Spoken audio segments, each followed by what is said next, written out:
Hey there, what is up you guys? I am Jerry and welcome to the Chicago Griller.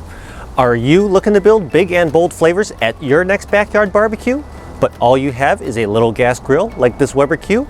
Well, that is no problem. You've come to the right place because on this channel, I share my favorite tips, tricks, and recipes for the Weber Q and by extension, any other gas grill like it.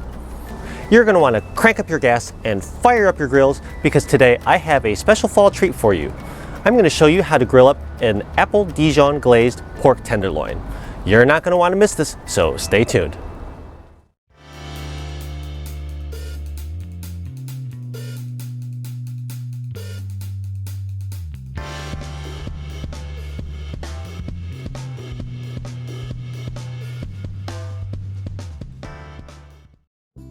The first step in preparing pork tenderloin is you want to pat it dry with a towel. This will ensure that you get a good sear when we bring it out to the grill. Next, grab a long, thin knife and start trimming some of the fat off of this pork tenderloin.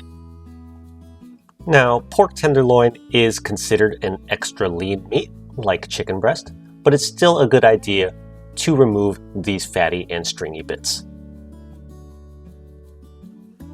Now, as I continue trimming this tenderloin, do you see a rough looking layer of connecting tissue underneath my knife? Well, that is the silver skin. We are going to have to remove that silver skin. That's not optional because it will not dissolve or caramelize on the grill. So with that same knife, cut just under that silver skin, like so. Then use your finger to pull up on the silver skin while continuing to trim the meat just under the surface of that silver skin. And as you can see, I am no professional chef and don't have professional level knife skills, so I'm gonna have to make a second pass on this silver skin. Now that the silver skin is removed, we are going to season the tenderloin. We are gonna start with some olive oil, and as usual, I am going to use my clean hands and work that into a light, even layer on the surface of the meat. Then comes the salt. You're going to grind the salt to taste. And of course, some ground black pepper as well.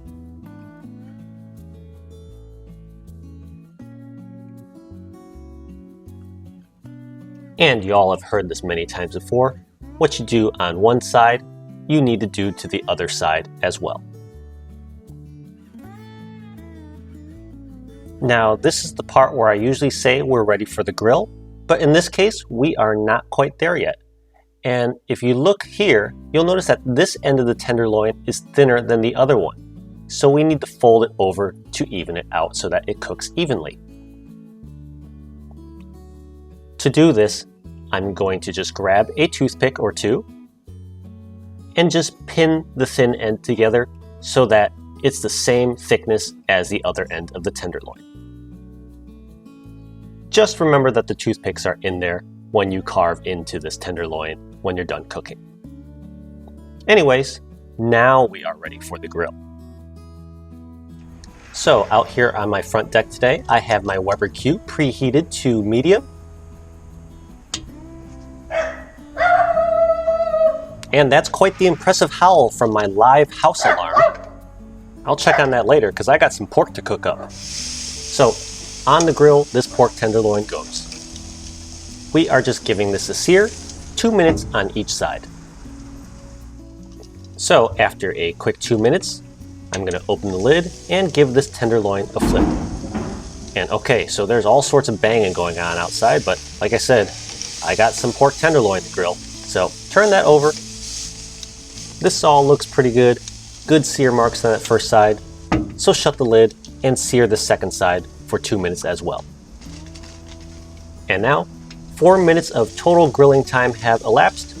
We are going to move this pork tenderloin over to a roasting rack lined with a heat shield.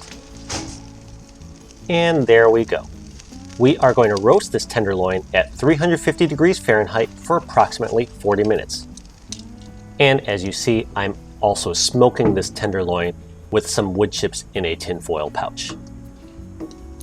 While this tenderloin is roasting, we are going to head inside and prepare the apple Dijon glaze. So back inside, I have a regular saucepan on my range top.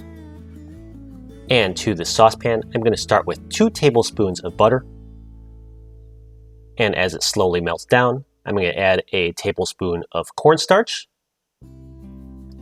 1 cup of apple juice, 1 teaspoon of apple cider vinegar, 1 tablespoon of brown sugar, and 1 tablespoon of Dijon mustard. Now grab a whisk and whisk it all together while bringing this whole mixture to a simmer. When done, it should have the consistency of a gravy. This only takes about 5 minutes, and when done, let's bring it outside. So here we are at the 20-minute mark. We're checking on our pork tenderloin, and we're going to grab the sauce that we just made and spoon some of it on top of the tenderloin. Add as much or as little as you'd like. You could also use a basting brush to even the sauce out.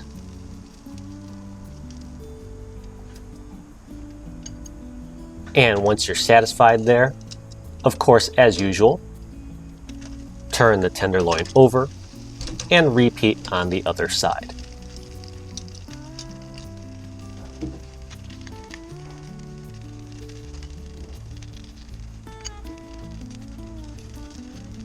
And once you're satisfied on the second side, go ahead and shut the lid and let this continue to roast. And here we are at 40 minutes. How about a beer check? Today I am having a Chicago Pilsner, a Rev Pils by Revolution Brewing. It's one of my go-to beers.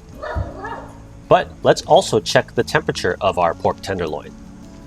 We are looking for a target temperature of 145 degrees Fahrenheit or 63 degrees Celsius. And let's check another section of this tenderloin.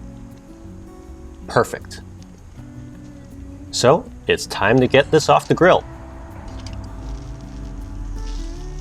And now that it's off, let's head on inside, cut it open, and show you what it looks like. And back inside, this pork tenderloin has been resting for about 5 to 10 minutes. I'm going to grab my knife and cut right down the middle.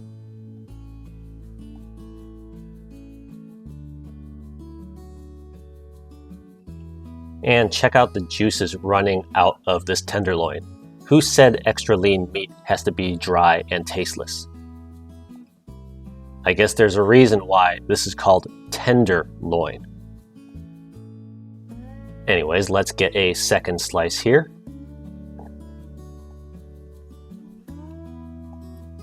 Great. Now at this stage, you want to grab some more of your glaze, and you could use it as a sauce that goes right on top. Perfect.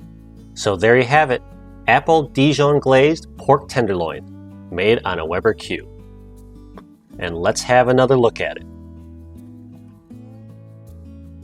Okay, and Huey's been howling and barking during this entire cook. So what do you think, buddy? Sit.